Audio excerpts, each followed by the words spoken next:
Language is the foundation of human connection, and for toddlers, their journey begins at home, where their parents plays an important role. Today, our team will explore how parental guidance shapes the language development of their child.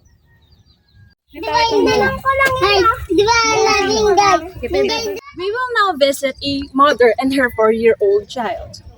We as a team wants to know if a parent encourages the utterances of their children. Do they have a method? Do they have a strategy? And how do they develop the language of their children?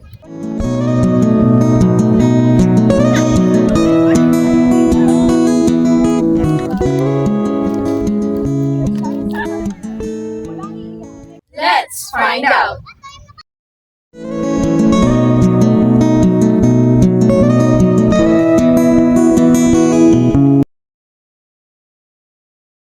Good afternoon po, Mami. Ano po pangalan niyo?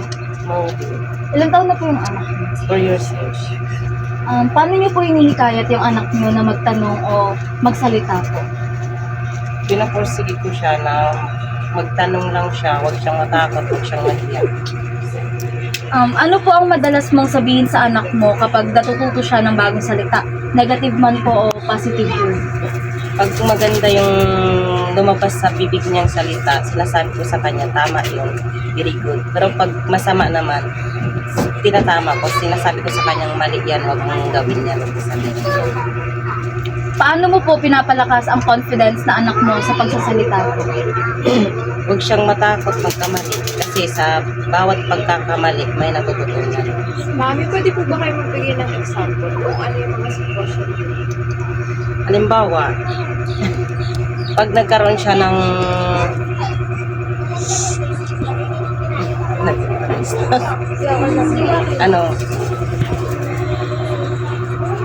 halimbawa sa pag sa school, pag nung bumagsak siya sa mga exam niya, sasabihin ko sa kanya, bumawi ka sa susunod na exam.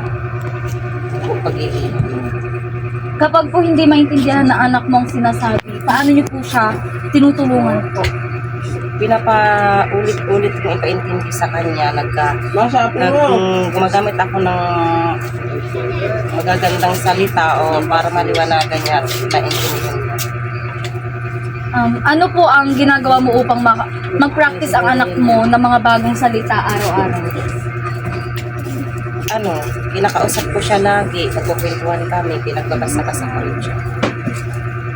Sa tingin niyo po, ano ang level ng understanding niya sa kung ano ang tama at mali po? Madali naman kausap yung anak ko pag sinabing mali. Naiintindihan ko. Pag sinabing tama, sumusunod din naman.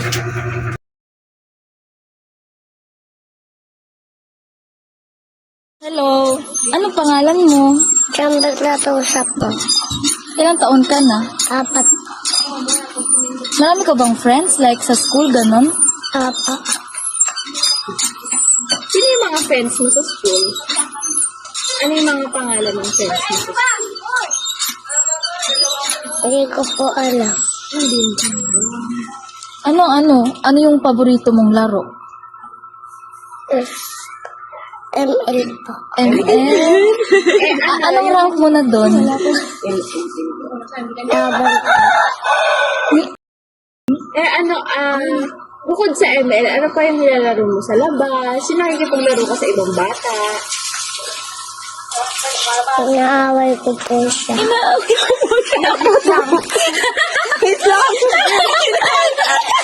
Sabag kayo mag-ano?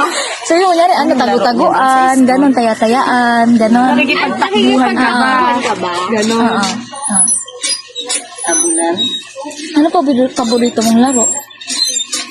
Spider-Man pa po. Marunong ka ba sumayaw o kaya kumanta? Kumanta po. Kumanta? Anong gusto mong kanta? Pwede ba kaming kantahan? Papa. Sige daw. Okay. Kanta ka nga Ikaw daw. kanta. Para marinig naman namin yung boses mo. Sabi ni mama mo, maganda daw boses mo. Kanta ikaw, baby. Kanta ka ikaw. Ano bang alam mo kanta? Ano alam mo? Ano alam mo Sige kanta? nga, ano A, B, C, D. Oh, sige, kantahan mo nga kami ng ABCD. A, B, C, D, E, F, G, H, I, J, K, L. Q, R, X, T, U, V, W, X, Y, and Z. Wow! Galing din. Pwede mo ba kami sayawan? Ano gusto mo sayawan? Sige, kemba ko. Ay, sige, ikemot. O, sige. Ikaw, baby, tayo ikaw. Alam niyo ba ikaw. ano bang kanta yun? Kakanta tayo. Sige, ikaw mo. Oh, sige, sige. Wait lang, si Jeline.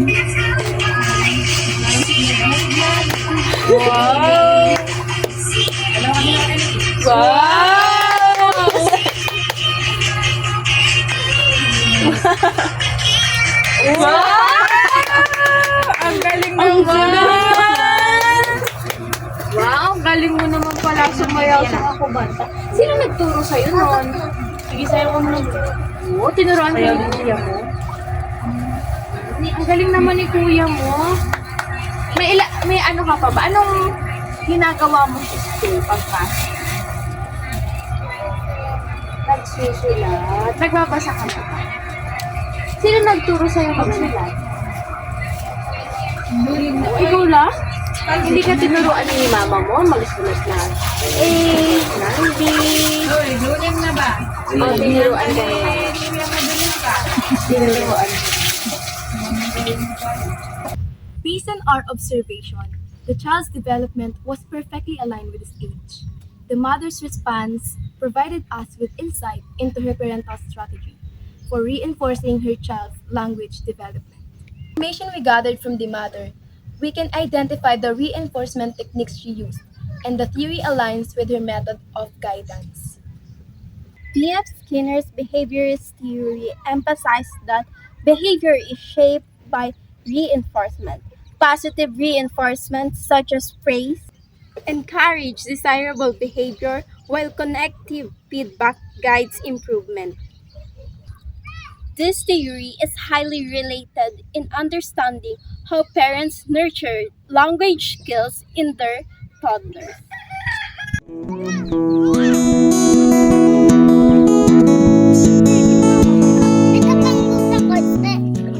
We can see how positive reinforcement is used effectively. The mother praises her child for using new words correctly, building confidence. Exactly. And when the child makes mistake, she provides corrective feedback in a supportive way, aligning with Skinner's idea of behavior shaping. I also like how she encourages practice through storytelling and daily conversations. These consistent efforts align with Skinner's emphasis on repeated reinforcement. Behind every word spoken is a story of patience, practice, and encouragement. Simple daily activities become opportunities of learning and bonding. This documentary reminds us that every word of encouragement counts into shaping a child's confidence and communication skills. Thank you to the family who shares their story with us. Our research highlights how operant conditioning, when applied at home, foster not only language development but also a deeper parent-child connection.